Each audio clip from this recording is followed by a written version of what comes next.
C'est dans la commune de Saint-Estève, située près de Perpignan, que l'ADAPI 66 a implanté ce nouveau foyer de vie. L'association départementale des amis et parents de personnes handicapées mentales et psychiques des Pyrénées-Orientales inaugure le nouveau foyer de vie en présence de Madame la Ministre, déléguée aux personnes handicapées, Marie-Arlette Carlotti, et de la présidente de l'UNAPEI, Christelle Prado. Le directeur, David Lefebvre, présente les résidents en pleine action dans ces nouveaux locaux. On a reconverti donc en foyer d'hébergement de travail. En face de ce nouveau foyer de vie se trouve le foyer d'hébergement. Ces deux foyers composent le pôle hébergement. C'est leur foyer dans leur foyer. Ils se retrouvent le soir pour les anniversaires, pour les petites fêtes. Il accueille 30 travailleurs en ESAT, 42 résidents participant à des ateliers en journée et 10 personnes bénéficiant d'un accueil de jour.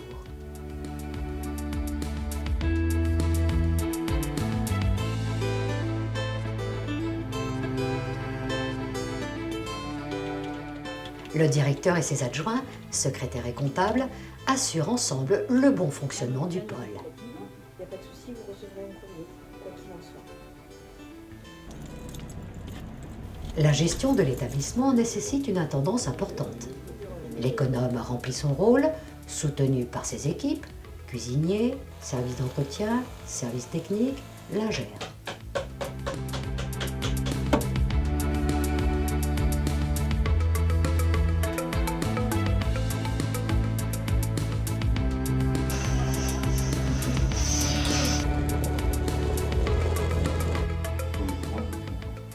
L'ensemble pluridisciplinaire, encadré par le directeur adjoint, accompagne les résidents dans les actes de la vie quotidienne. Ainsi, une équipe éducative est à l'écoute de leurs besoins et une équipe soins est plus particulièrement attentive au bien-être physique et psychique. Ça va mieux, hein? Ça va mieux, ouais, ça va Ouais. beaucoup mieux. Tu as mal ou pas? Non. Alors attention, ça va être froid. Ouais. T'es prête, hein? Oui. T'as passé une bonne journée? Ouais. C'est bien. J'ai fait l'expression corporelle. Ah, super. Les familles et les responsables légaux sont associés au projet de vie des personnes accueillies.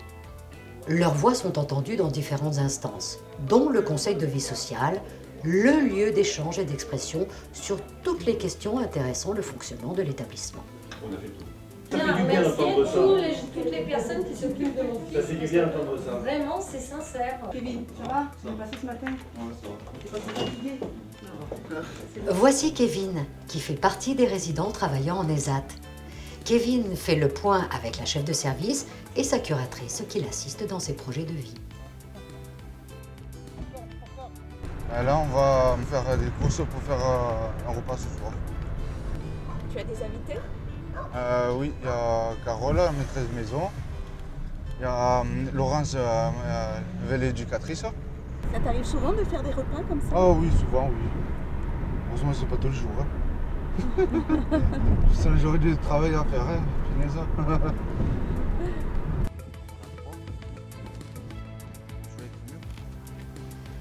Kevin bénéficie d'un appartement en HLM à 2 pas du pôle d'hébergement, comme 10 autres de ses camarades. Voilà, j'arrive dans mon appartement. Ça y est. Franchement, je suis bien, quoi. Je suis bien, je suis tranquille. Ouais, de temps en temps, je peux recevoir des amis, quoi. Voilà, donc le matin, je me réveille, j'ouvre les fenêtres, le store, et je vois les canicots.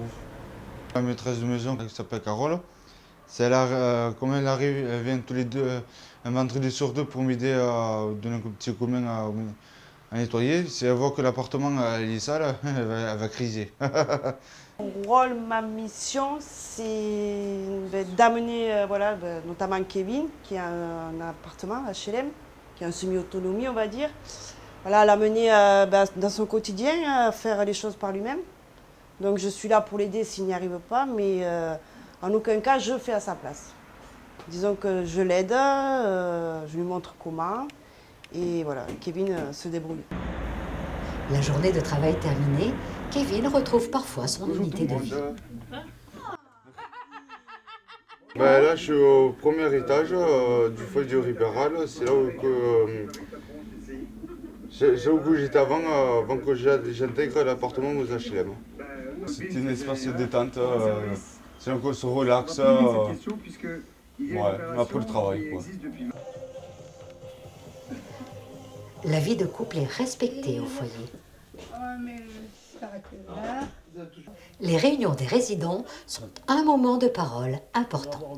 Ils partagent aussi le quotidien, les repas, les sorties, les week-ends, les vacances. Tu es le porte-parole de beaucoup de monde aujourd'hui, hein? On se sert. Et après, des fois, ça passe à la poubelle. Je trouve ça dommage, je crois. Ouais. C'était mieux quand il y avait un cochon au foyer. Tu vas où? Je vais aller manger. C'est l'heure.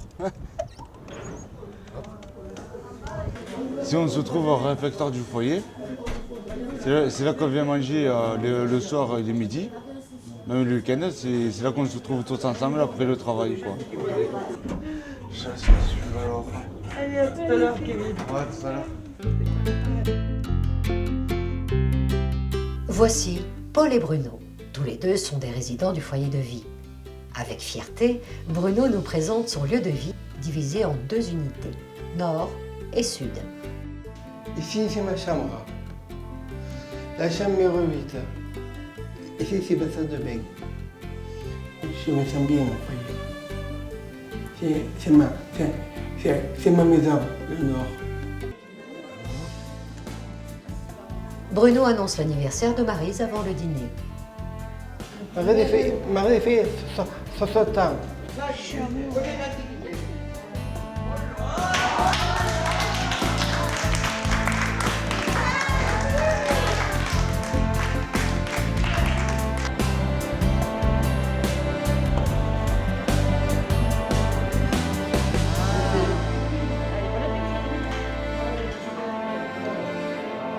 Après le repas, tout le monde met la main à la pâte pour que tout soit bien propre et bien rangé.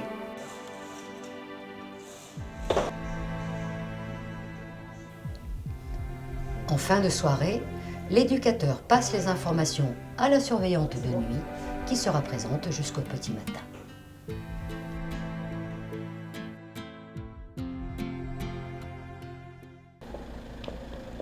Julia et ses camarades arrivent à 9h. Elle est une des 10 bénéficiaires de l'accueil de jour. Elle rejoint les résidents avant de commencer leurs activités.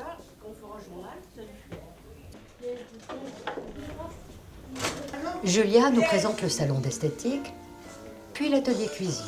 Là c'est Tikikika, les ombres, masca. Après, là, de la tête. Après, maquillage. Bonjour. Nathalie qui est toute belle. Oui, c'est Stéphane, on va les faire les cheveux. Les activités cuisine, c'est manger les courses, après manger, et après ça, c'est couverture, et après à vendre. Toutes les activités sont regroupées en 4 couleurs. L'activité jeu de lettres, elle est en couleur bleue. Et bleu, c'est pour définir toutes les activités cognitives. Donc toutes les activités qui font travailler la mémoire, l'écriture, la lecture. Après, il y a l'activité rouge, c'est pour le sport. Voilà, bravo. Les activités vertes qui, elles, ont une finalité d'utilité sociale et la découverte urbaine, prendre le bus de ville, aller en ville. Et il y a les activités jaunes qui, elles, sont sur les activités de bien-être.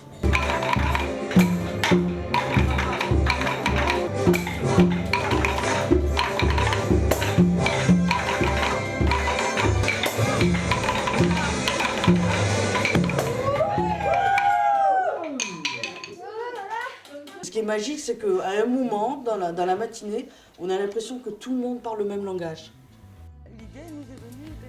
Une des activités bien appréciées par les résidents, le land art, qui mêle créativité et amour de la nature. J'ai mis des fleurs jaunes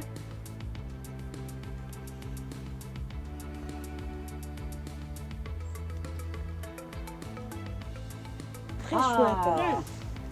chouette. Magnifique, Loïc. L'activité journal, elle sert en quelque sorte à les aider à se repérer dans le temps. Il sert aussi de bulletin d'information par rapport à ce qui se passe au foyer de vie. Et ça sert aussi de support pour travailler le vocabulaire, l'outil informatique. Dans son projet individualisé, Guillaume prend des cours de judo à Saint-Estève, accompagné de l'éducateur. Oh, judo. Tu vas au judo? T'es content d'y aller? Oui.